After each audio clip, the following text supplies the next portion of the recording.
संत गजानन महाराज शेगाव आणि आज त्यांचा प्रकट दिनोत्सव. नाव घेताच मन कसं शांत होतं ना. आणि त्यांच्या शिकवणीचा पहिला धडा अन्नपूर्ण ब्रह्म.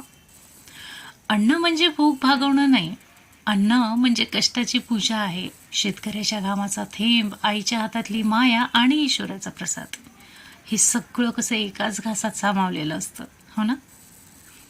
भक्तिविजय ग्रंथाच्या पहिल्याच अध्यायात महाराज आपल्याला ठामपणे सांगतात की अन्न वाया घालवू नका, अन्नाचा अपमान करू नका.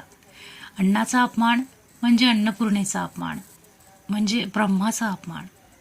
मग मनात एक प्रश्न आला की भक्ती म्हणजे नेहमी तेच जसं आहे तसंच का, की भक्तीतही आपली ओळख आपल्याला मिसळता येते. तेच ना, की नेहमी बेसन भाकरीच का. बेसन तेच आहे, पण जर त्याला सुरळीची वडी बनवली तर. आणि मोदकही तेच आहेत, पण माव्याने भरलेले पोटली मोदक बनवले तर. अन्न बदलतं का, की अन्नाचा सन्मान अजून सुंदर होतो. कारण भाव तोच आहे, श्रद्धेचा, कृतज्ञतेचा, प्रेमाचा, हो ना.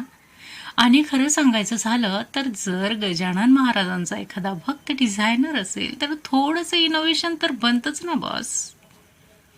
हातात भक्ती, मनात कल्पना असतील तर नैवेद्य ही एक कलाकृतीच म्हणतो, हो ना.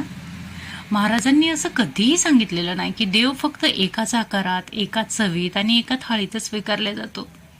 त्यांनी फक्त एवढंच शिकवलं की जेवढं हवं तेवढंच घ्या, जे उरेल ते जपा आणि प्रत्येक घास कृतज्ञतेने खा.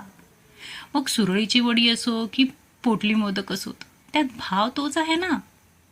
तोच तर खरा प्रसाद आहे. अन्नाचा सन्मान म्हणजे जीवनाचा सन्मान. आणि सर्जनशील भक्ती ब्रह्माचा एक सुंदर आविष्कारच आहे ना, हो की नाही. गजानन महाराजांच्या प्रकट दिनोत्सवाच्या सगळ्यांना हार्दिक शुभेच्छा.